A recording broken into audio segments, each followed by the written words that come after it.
No, guys, no. Let's talk about another concept, no, in trading, which is when not to trade, because we are always talking about entering a trade, but sometimes one of the most profitable decisions that you could make sa trading is not to trade at all. Okay? Because actually, let's be honest, no? Even me, before, okay? Dati, when I first started, no? Gusto ko lagi na merong position sa market, no? Gusto ko lagi akong merong entry. That is why I studied so many strategies.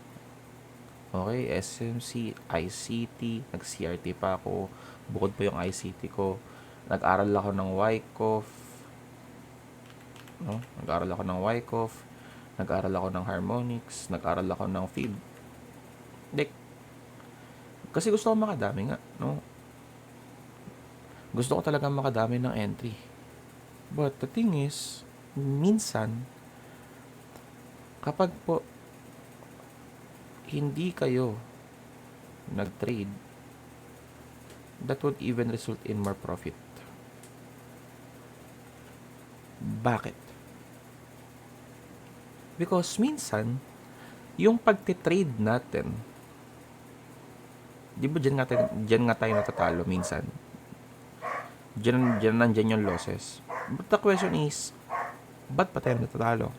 Once again, losses are normal.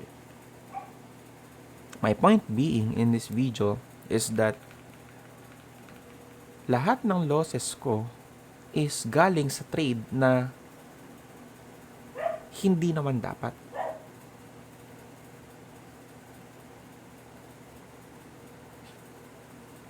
Ano ibig sabihin nun? Ito po.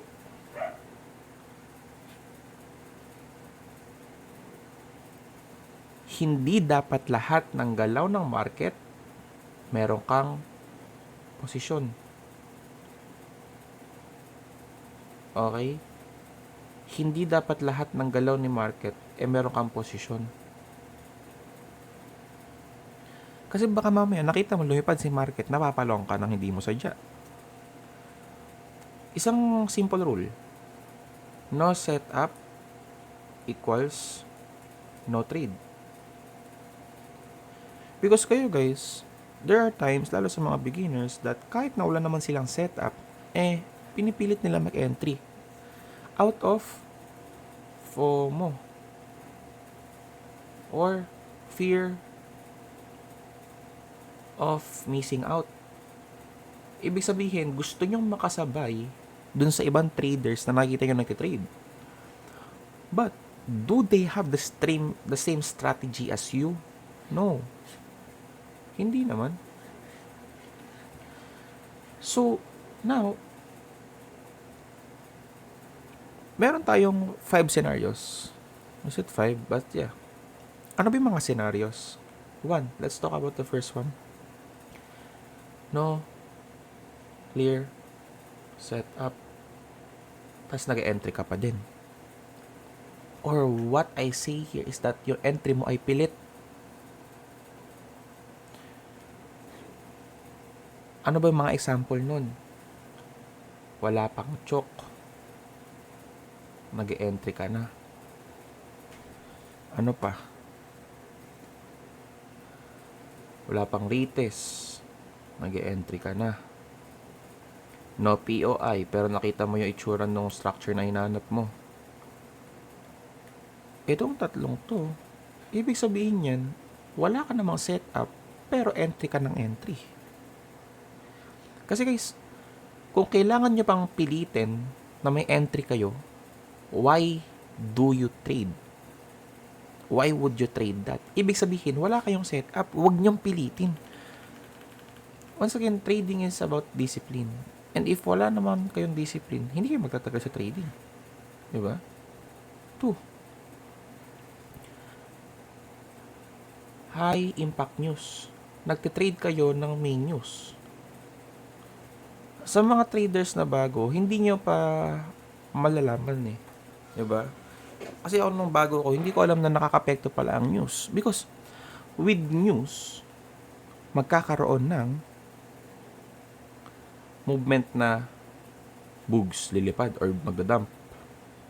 What if nakashort ako dito? Diba? What if nakashort ako dyan? Ganyan, 3RR, 2RR. Wala, lilipad si market. Paparevenge trade ako, magdulong ako kasi sasabihin ko yung news. Bumagsak ulit yung market. Nakalong ako dito, na-SL ako dito. Bagsak.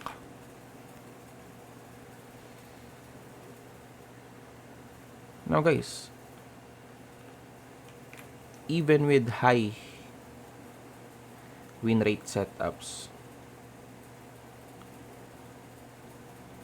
kapag po may news, wala, talo. So, ngayon,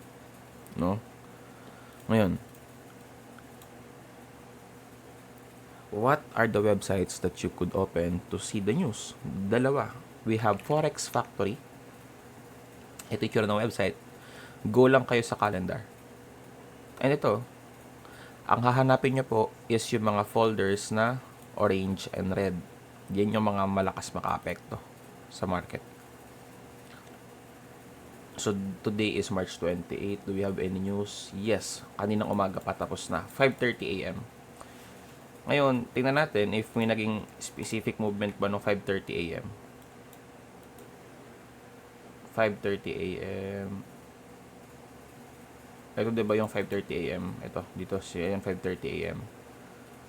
Wala man masyado. Pero afterwards, nakita nyo, nag-dump na siya. Though, there's a chance na ganun. Like, nag-delay lang, di ba? Nagde-delay lang yung movement ng market. But yeah, once again, dito yung masasabi, di ba? March 27, 3 p.m. March 27, 3 p.m. Diba? So, there are times na hindi siya nakaka-apekto ng malaki sa market. Just like this news, Friday, March 27, hindi siya nakaka-apekto. What about this? 10 p.m. ng Friday, 10 p.m. So, okay, ganun siya guys always. Okay, dito, hindi naman siya nakaka-apekto masyado, no? 10 p.m. Yeah. Dito. So, ngayon, there's a second website pa. So, this is for Forex, but ginagamit din namin to as a basis. Then, cryptocraft.com. Forex Factory, tas cryptocraft.com. Ganon din ang itsura niya. Calendar. Then, dito kayo mag-aabang ng news. So, ganon din ang inaabangan natin, red and orange. Okay? Red and orange yung inaabangan natin na itsura nitong mga impacts. Kasi, syempre, pagka yellow, sabihin, hindi naman ganun kalaki yung impact niya sa market. So, yung medyo dapat maging wag kayong magta-trade is na red to orange. So, March 24, wag kayong magta-trade dapat ng 9:45. Ganun lang. Ganun lang siya. So, iwasan nyo lang magta-trade ng ganung mga oras. It's very simple. Now, third, no? O sa third one na dapat nyong gawin or wag nyong gagawin pala. It is simple lang din. Emotional state. Hindi lang po sa trading, no, kahit in person, in real life. Ano ba yung mga nakakapagpa-trigger na emotional trades nyo? After a loss, magta-trade ka after a loss, di ba? That is revenge. Ngayon, meron pa isa.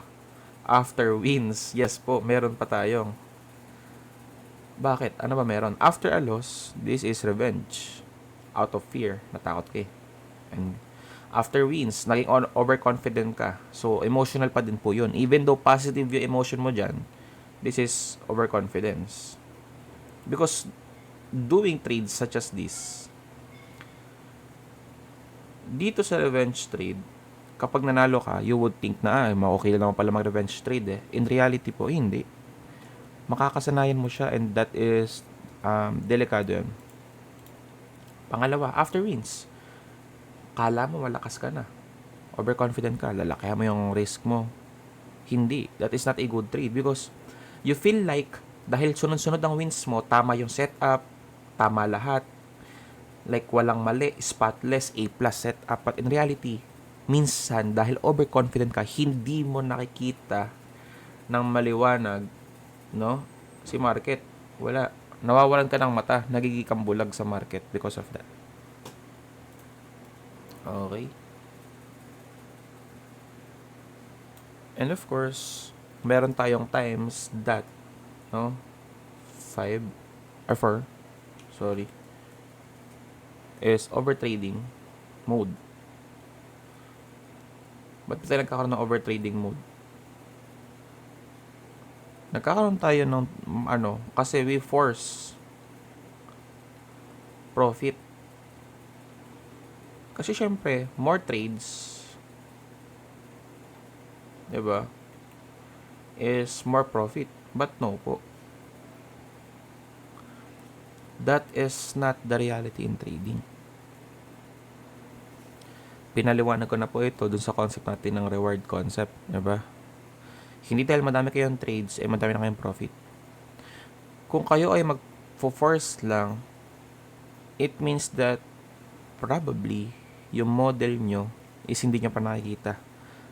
No? So, hanggat maaari, wait nyo lang yung lumabas yung model nyo. And last one, number 5. Low confidence setup. Ano sabihin nito? Low confidence setup. Meron kang pagdududa before ka mag-entry. Ba't mo iti-take yan? Ba't ka mag-entry dyan? And nagdududa ka na in the first place. So this one, under din to technically ng being an emotional trader. Because you are doubting, nagda-doubt ka, may pagdududa ka bago ka nag-entry. Sabi mo, parang may SL ako, di wag mo ito i-take. There are times na gusto niya i-take, no? But sige, i-take nyo. Pero if i-take nyo, huwag kayong magre-revenge trade, ipatalo kayo. Because in the first place, alam nyo na eh. May duda na. Okay? May duda. Diba? So now guys, I want to leave, no? Again, let's have a review. Ano yun? No clear setup. Ano pangalawa? May news. Pangatlo, emotional, diba? Nasa emotional state ka. Pang-apat is overtrading. Nasa overtrading mode ka. And pang-5, low confidence setup. Yung nagdududa ka sa entry mo na yun, wag mo na entryhan. And now guys, ito yung 5 na dapat nyo iniiwasan. Or rather, do not trade. No trades kapag merong isa dyan sa mga yan. But once again, this is just a tip. No? Siyempre, merong times na abot na hindi talaga natin masusunod yan. No? So, sa akin, in my case, syempre, I would like to always relate myself because ako yung nag-share sa inyo. Tingnan natin, in my history, no? Kasi yung entry ko is supposed to be daily. Like, 5 times a week. So, tingnan nyo, may mga agwat pa din ako. March 13 to. Next trade ko, March 16. Pinalipas ko yung Sabado-Linggo. 17, 18, 19. Wala akong trade noong 20. Diba? Wala eh. Walang setup. 21, 22, Sabado-Linggo to alam ko eh. Wala eh. Lumabas setup ko. 23. Tapos tingnan nyo, 25. Wala akong setup ng 24. Ito rin, wala din ako setup ng 26. My point being here is that, wala eh. Wala talaga setup ko. Ba't ko pipilitin? Diba? Okay lang yun. Hindi nyo need na magpilit ng entry nyo. Okay? So, ayun lang guys for this video. And see you guys sa next video natin, no? Good luck sa traders natin dyan.